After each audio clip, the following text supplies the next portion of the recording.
Kembali di Breaking News TV One pemirsa masih dengan Pak Surono. Pak Surono, sekiranya sesar-sesar mana lagi yang perlu diwaspadai selain sesar Cimandiri Pak untuk wilayah Jawa Barat bahkan juga untuk wilayah lainnya?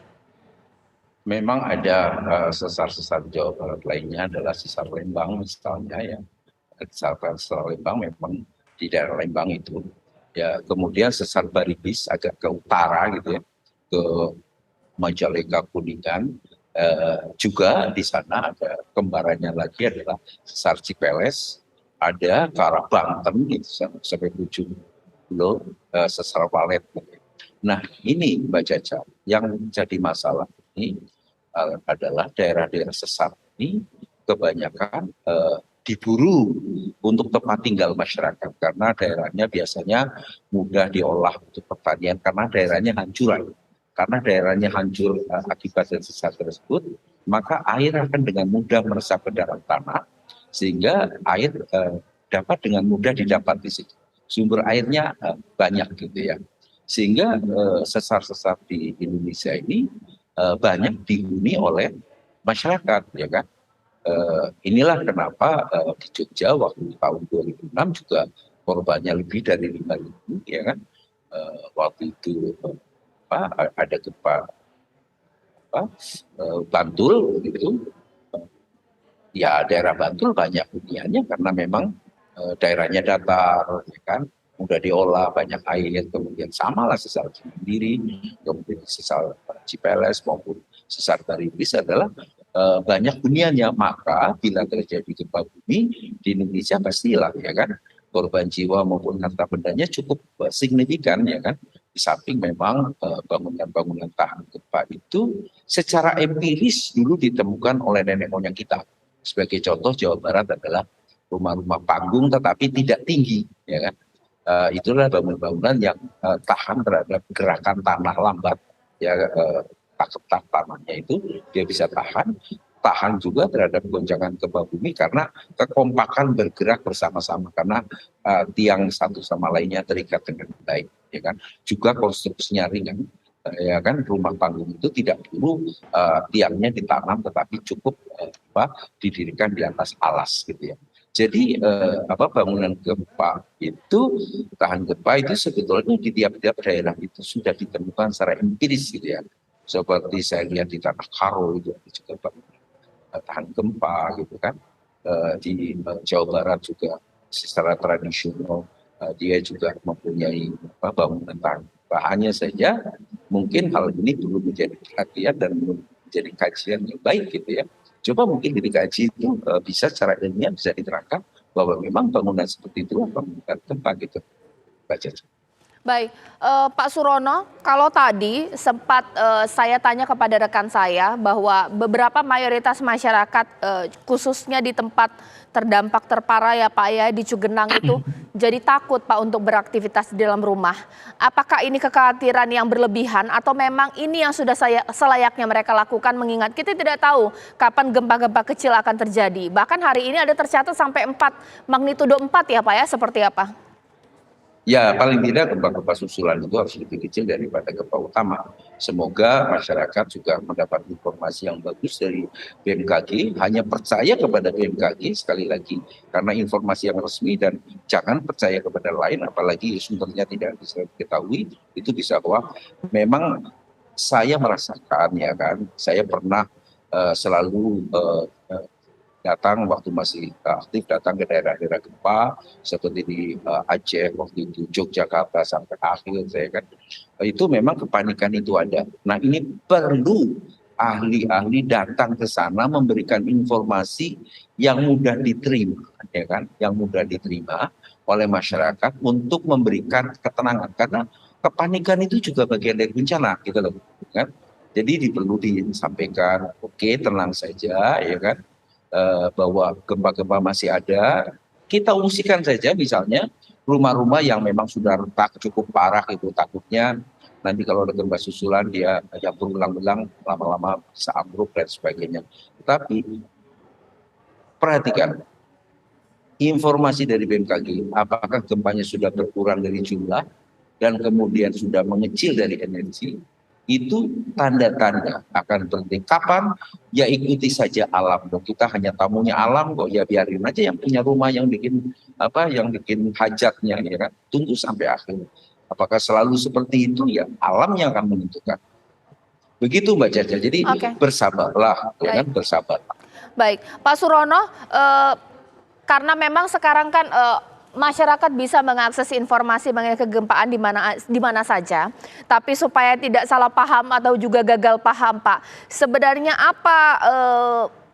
apa yang kemudian perlu kita waspadai mengingat sebaran sesar Cimandiri ini kan cukup panjang dan cukup luas ya Pak ya, membentang Teluk Pelabuhan Ratu hingga timur sampai ke selatan Sukabumi. Ada yang mengatakan bahwa ini membuat sesar ini begitu berbahaya. Ini seperti apa Pak? Sesar magnitudo gempa memang bergantung pada panjang sesar, gitu kan. Biasanya sesar itu nampak oleh masyarakat seperti sungai, gitu kan, seperti Sungai Opa, seperti Sungai Cimandiri. Tapi memang ada lanjutannya ke arah sana. Tidak semua masyarakat bisa mengetahui di mana sesar. Jangankan masyarakat, orang yang mungkin ahlinya yang bukan ahli gempa, ahli kebumian saja belum tentu bisa mengetahui itu sesar. Ya kan, dari mana tahunya? Ya dari dididik oleh ahlinya. Ahlinya itu harus terus mensosialisasikan, karena tidak mungkin ya masyarakat yang berada di daerah rawan bencana itu tidak diingatkan, tidak diberitahu tingkat ancamannya dan tata cara mengantisipasinya secara holistik. Harus seperti itu, tidak ada jalan lain ya. Kan kita tidak bisa memilih, ya kan. Mungkin masyarakat yang mampu bisa memilih daerah perkotaan yang aman, tetapi ya saudara-saudara kita kan kadang-kadang terpaksa dengan tanda kutip karena keterbatasan ekonomi terpaksa harus tinggal di situ. Kita tidak mungkin negara juga bisa mengevakuasikan mereka ke daerah yang aman. Daerah aman juga terbatas gitu kan. Satu-satunya apa? Ya dididik mereka. Anda berada di daerah yang punya potensi bahaya. Anda harus cara hidupnya seperti ini, antisipasinya seperti ini, harus melalui pendidikan. Hanya itu obatnya, ya kan? Tidak mungkin kita seluruh daerah Sukabumi atau daerah sekitar sesar itu dipindahkan semuanya, tidak mungkin. Seluruh masyarakat di sekitar Cimandiri kita ungsikan, ya nggak mungkin lah, ya kan? Tapi kita bekali mereka, ya kan, agar mereka tuh tangguh menghadapi ancaman bahaya yang berpotensi atau berisiko menimbulkan bencana. Tidak mungkin, pemerintah juga tidak mampu dan masyarakatnya juga belum tentu mau. Mereka lahir di situ, mereka terikat dengan tanah lahirnya di situ, belum tentu dia mau gitu loh. Jadi kita yang mengalah ahlinya datang ke sana, diajak bicara, diajari, Anda begini tempat tinggalnya, ya kan, Anda hanya sebagai tamu, alam sebagai tuan rumahnya, Anda harus menyesuaikan diri dengan kondisi tuan rumahnya, Anda harus berbuat ini. Hanya itu, Mbak. Tidak mungkin kita pindahkan semua, ya kan? Ya. Itu. Baik, Pak Surono, kalau tadi saya sempat berbincang dengan Basarnas, Basarnas hari ini melakukan pantauan udara dan melihat banyak sekali desa, bukan banyak ya, ada beberapa desa yang terisolir. Rencananya esok mereka akan melakukan tindakan yang lebih proaktif lagi dengan membuat jembatan-jembatan sementara penghubung atau untuk membuka akses jalan tersebut. Nah, ini kan jadi pasti akan sangat bergantung dengan kondisi alam kegempaan yang terjadi di Cianjur. Kalau mereka membuat jembatan yang mungkin sangat rentan dengan adanya goncangan, mengingat ini kegempaan mungkin akan terjadi hingga beberapa hari ke depan, ini seperti apa baiknya Pak? Beginilah ya kan, kalau gempa bumi itu biasanya mempunyai teman bencana atau collateral hazard biasanya. Sebetulnya waktu 2009 waktu Jawa Barat terkena bencana, korban terbanyak adalah karena banjir bandang, longsor dan banjir bandang di Cianjur. Demikian juga 2009 waktu gempa bumi di Padang itu yang paling banyak adalah korbannya karena terkena longsor di Malalak, gitu kan. Jadi besar kemungkinan karena daerah-daerah Sukabumi adalah sebagian besar adalah rentan terjadi gerakan tanah atau rawan longsor. Kemungkinan besar jalan-jalan di sana terputus dan sebagainya gitu kan. Nah, yang paling mungkin bisa dilakukan bila dibikin jembatan begini, untuk yang kalau memang betul-betul membuat jembatan yang kokoh, oke nggak apa-apa. Karena apa? Gempa ini seperti ini bakalan terjadi lagi kok di situ. Yang harus diingat itu. Yang saya tidak tahu kan kapan. Kepastian bahwa gempa ini akan terjadi lagi, yes. Kapan saya tidak tahu. Oleh karena itu sekarang ini dengan kejadian ini semua berpikir mencari solusi, bukan bukan saling menyalahkan siapa yang salah. Itu sudah dari zamannya lagi. Saudara-saudara kita celaka, saudara kita luka, saudara kita ada yang meninggal. Kita mencari solusi bersama, ya kan? Ini masanya kita duduk bersama, memikirkan bersama solusi yang terbaik, ya kan? Memang tidak mungkin kita pindahkan semua, tetapi ada jalan yang terbaik, ya kan? Agar supaya kalau misalnya jembatan terlalu panjang dan terlalu makan biaya, toh nantinya juga akan gempa lagi. Mampu nggak pemerintah mengadakan itu? Atau ditungkan masyarakat yang saya pindahkan supaya jangan melewati jembatan atau membuat jembatan. Pasti ada solusinya. Kalau kita mau dengan sekuat tenaga kita, ya kan, dengan kemauan yang tulus, pasti ada solusi. Hanya kita mau atau tidak, ya kan? Karena sekali lagi gempa yang seperti ini di daerah tersebut, sesar Baribis, sesar Cimandiri masih ada, atau sesar yang lain yang sekarang bergerak masih ada, pasti akan terjadi lagi. Itu pertimbangannya. Kapannya kita nggak tahu. Maka mulai siap mulai sekarang. Jangan nanti. Baik. Baik Pak Surono, nanti sesaat lagi saya akan bincang-bincang dengan Pak Surono karena Presiden hari ini sudah memberikan uang 50 juta rupiah ya untuk sebagai apa ya uang duka cita untuk mereka nanti bisa melakukan renovasi kepada rumah mereka. Tapi mengingat kondisi Indonesia rawan gempa, lagi-lagi biasa yang dibangun adalah rumah yang sangat gampang rubuh kalau ada getaran. Nah, mungkin ada saran dari Pak Surono sesaat lagi di Breaking News TV One. Ya, terima kasih Anda masih menyaksikan Breaking News TV One masih dengan Pak Surono. Pak Surono, ini mungkin pertanyaan terakhir, kira-kira ada saran nggak sih Pak? Sekiranya kalau nanti masyarakat di Kecamatan Cugenang atau mungkin umumnya Cianjur mau bangun rumah lagi, fondasi seperti apa sih Pak yang memang paling tahan dengan goncangan gempa Pak? Seperti apa Pak Surono? Sebenarnya tidak semudah itu jawabannya. Seperti apa? Mungkin fondasi yang sama, ya kan, dengan jarak gempa yang sama, yang satu fondasinya diletakkan daerah yang keras tanahnya, itu akan berbeda kalau dia ditempatkan di daerah yang lunak. Daerah Jawa Barat separuh ke selatan itu daerahnya labil. Jadi yang paling baik adalah selidiki dulu tanahnya, responnya seperti apa jika tergoncang gempa, kemudian didesainlah fondasinya, ya kan? Jangan fondasinya dulu dibuat, gitu kan?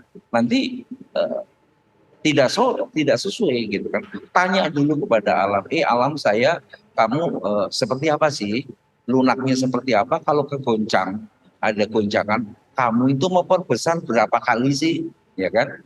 Jadi yang paling baik adalah, ya kan, teliti dulu tapaknya, di mana dia akan mendirikan rumah, seperti apa jenis tanahnya, seperti apa kalau dia akan goncang gempa, memperbesar seperti goncangan seperti apa, udah itu bisa didesain. I'm not civil engineering. Saya yakin rekan-rekan teknik sipil, ya kan, di Indonesia sangat bisa, sekali lagi sangat bisa mendesain fondasi atau rumah tahan gempa disesuaikan jenis tanah yang ada di situ dan jarak gempa, jarak sesar yang berpotensi menghasilkan gempa dengan potensi berapa. Sekali lagi harus melalui penelitian. Sekali lagi saya menyampaikan yang berulang-ulang, mitigasi bencana tanpa penelitian gagal sudah pasti, berhasil kebetulan. Jadi harus ada penelitian, bertanya kepada alam. Selunak apa? Kalau kamu memperbesar goncangan berapa kali lipat, gitu, baru didesain, ya kan? Tidak desain dulu baru diterapkan. Artinya kalau begitu caranya, teknologi itu dipaksakan agar alam itu menuruti kemauan saya. Jangan seperti itu. Teknologi hanya sebagai jembatan antara kemauan manusia dan kemauan alam. Ya tanya dulu alamnya, tanya dulu yang punya rumah. Saya akan bertamu. Anda cocok nggak waktu segini? Anda cocok nggak saya bawa seperti ini? Gitu loh, Pak. Jadi saya tidak bisa menjawab konstruksi seperti apa. Jawabannya adalah alam maunya seperti apa. Bukan kita yang menentukan itu. Artinya apa? Kalau kita memasang kehendak kita kepada alam, ya kan, maka alam akan bereaksi seperti kehendak dia, ya kan? Kita yang harus mengikuti alam. Kita yang harus mengikuti yang punya rumah. Wong kita cuma tamu kok, celelean nggak keluar. Harus tanya siapa yang katanya. BRIN itu ada loh, Badan Riset dan Inovasi Nasional. Saya yakin di sana banyak hal ini. Bisa bertanya kepada alam. Ya, saya akan membuat fondasi seperti apa jenisnya. Dengan Anda yang seperti ini, sang tuan rumah, gitu loh. Tamunya tanya, non yang sopan, ya kan? Agar supaya kita diterima oleh alam dengan baik. Itu Baik, ya. Pak Surono terakhir Pak, kira-kira ini apa wilayah-wilayah mana yang mungkin di sekitar Cianjur atau juga mungkin wilayah lain yang harus waspada Pak dengan aktivitas kegempaan ke depan Pak, seperti apa? Ya, Cimandiri sudah saya katakan itu sesar yang paling aktif, ya kan. Kemudian Barinbis ya, daerah tengah-tengah ya, Cipelet gitu, kemudian yang ada di Kabupaten Kuningan, Majalengka gitu ya. Walaupun agak jarang, tetapi itu suatu kepastian. Lembang, sesar Lembang, please hati-hati gitu ya. Penduduknya padat gitu kan. Dan kemudian beberapa sesar yang belum diketahui di Garut Selatan. Nah ini tugas beratnya Pak Basuki Menteri PUPR sebagai Ketua Pusat Gempa Nasional untuk memetakan sesar-sesar aktif yang di Jawa, terutama karena penduduknya padat dan banyak bangunan-bangunan vital strategis di Jawa ini. Sekiranya harus ada pemetaan sesar aktif yang lengkap gitu, agar supaya peta-peta dasar tersebut bisa dibuat peta kawasan rawan bencana gempa bumi. Peta-peta itu bisa digunakan sebagai data dasar dalam penataan ruang dan wilayah, ya kan, bukan hanya berbasis ekonomi tapi berbasis perlindungan masyarakat terhadap ancaman sang tuan rumah yaitu alam itu sendiri.